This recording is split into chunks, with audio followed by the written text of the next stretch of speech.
श्री परमात्मने नमः। यथार्थ गीता, श्रीमद्भगवत गीता, अथ पंचमो अध्यायः। क्या भोग बाधक हैं? भगवान श्री कृष्ण कहते हैं, ये हि संस्पर्शजा भोगा दुःखयोनय एव ते आद्यन्तवन्तः कौन्तेय न तेषु रमते बुधः। केवल त्वचा ही नहीं, सभी इंद्रियां स्पर्श करती हैं। देखना आंख का स्पर्श है, सुनना कान का स्पर्श है। इसी प्रकार इंद्रियों और विषयों के संयोग से उत्पन्न होने वाले सभी भोग यद्यपि भोगने में प्रिय प्रतीत होते हैं, किंतु निसंदेह वे सब दुख योनयः, दुखद योनियों के ही कारण हैं।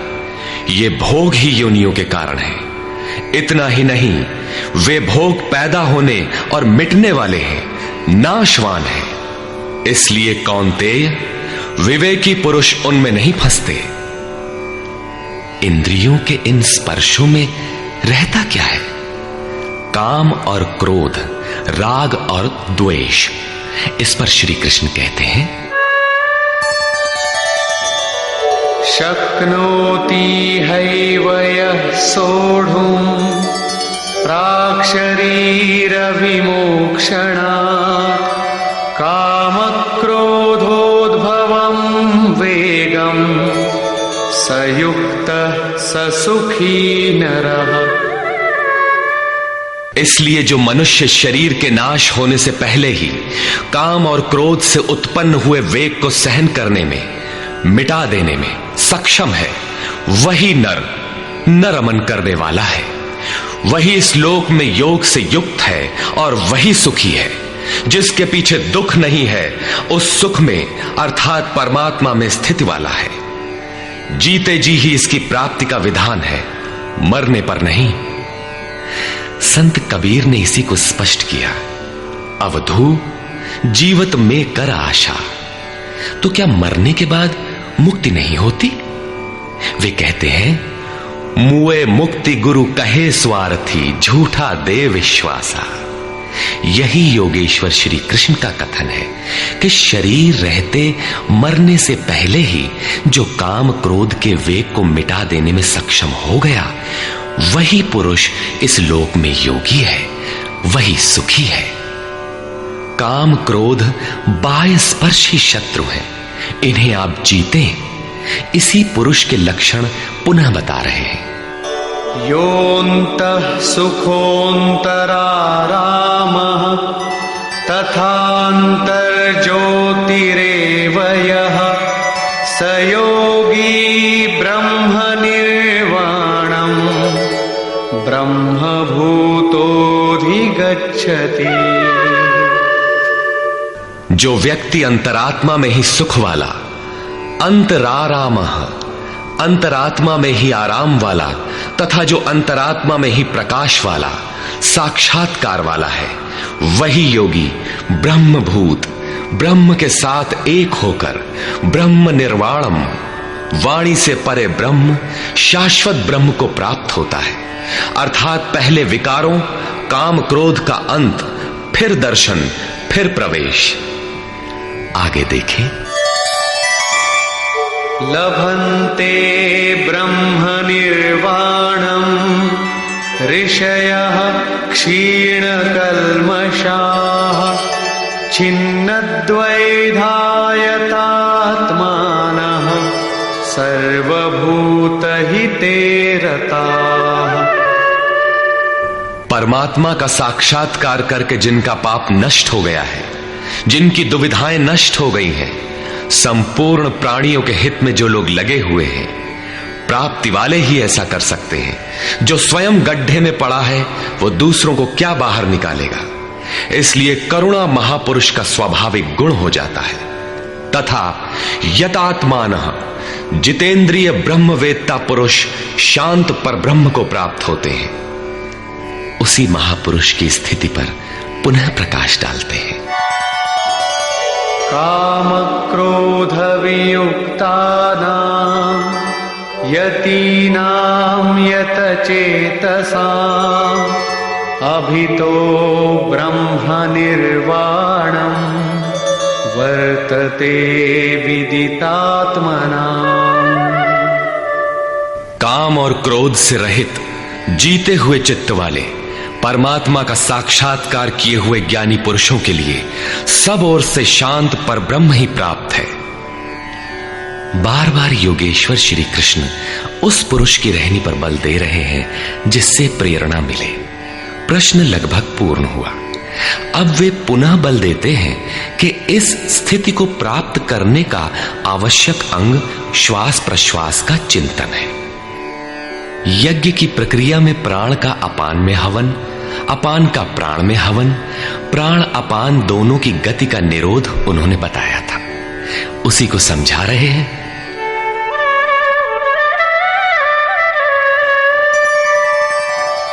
स्पर्शान् कृत्वा बहिर्बाह्यान् चक्षुश्चैवान्तरे भ्रुवोः प्राणापानौ समौ कृत्वा नासाभ्यन्तरचारिणौ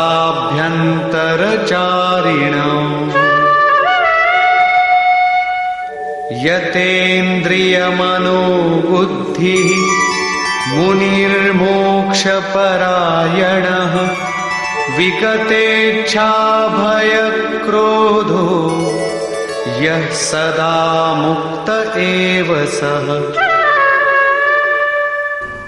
अर्जुन, बाहर के विषयों दृश्यों का न चिंतन करते हुए उन्हें त्याग कर नेत्रों की दृष्टि को भ्रिकुटी के बीच में स्थिर करके, भ्रुवोः अंतरे का ऐसा अर्थ नहीं कि आंखों के बीच या भावों के बीच कहीं देखने की भावना से दृष्टि लगाएं। भ्रिकुटी के बीच का शुद्ध अर्थ इतना है कि सीधे बैठने पर दृष्टि भ्रिकुटी के ठीक मध्य से सीधे आगे बढ़े।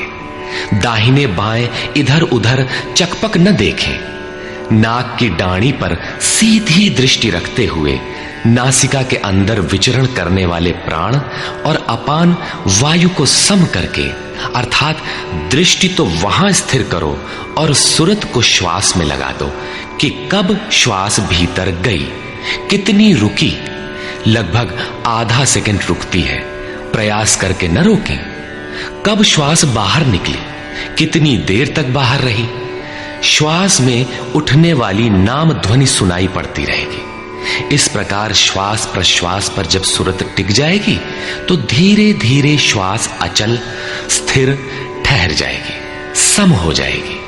न भीतर से संकल्प उठेंगे और न बाह्य संकल्प अंदर टकराव कर पाएंगे। बाहर के भोगों का चिंतन तो बाहर ही त्याग दिया गया था, भीतर भी संकल्प नहीं जागृत होंगे। सुरत एकदम खड़ी हो जाती है, तैल धारावत। तेल की धारा पानी की तरह टप टप नहीं गिरती, जब तक गिरेगी धारा ही गिरेगी। इसी प्रकार प्राण और अपान की गति एकदम सम स्थिर करके इंद्रियों, मन और बुद्धि को जिसने जीत लिया है, इच्छा, भय और क्रोध से रहित मननशीलता की चरम सीमा पर पहुंचा हुआ मोक्ष परायण मुनि सदा मुक्त ही है। मुक्त होकर वो कहां जाता है, क्या पाता है? इस पर कहते हैं, भोक्तारं यज्ञ तपसां सर्वलोकमहेश्वरं सुहृदं सर्वभूतानां ज्ञात्वा मां शान्तिमृच्छति। वो मुक्त पुरुष मुझे यज्ञ और तपों को भोगने वाला, संपूर्ण लोकों के ईश्वरों का भी ईश्वर, संपूर्ण प्राणियों का स्वार्थ रहित हितैषी, ऐसा साक्षात जानकर शांति को प्राप्त होता है। योगेश्वर श्री कृष्ण कहते हैं कि उस पुरुष के श्वास प्रश्वास के यज्ञ और तप का भोक्ता मैं हूं। यज्ञ और तप अंत में जिसमें विलय होते हैं वो मैं हूं, वो मुझे प्राप्त होता है। यज्ञ के अंत में जिसका नाम शांति है वो मेरा ही स्वरूप है। वो मुक्त पुरुष मुझे जानता है और जानते ही मुझे प्राप्त हो जाता है। इसी का नाम शांति है। जैसे मैं ईश्वरों का भी ईश्वर हूं, वैसे ही वो भी है। निष्कर्ष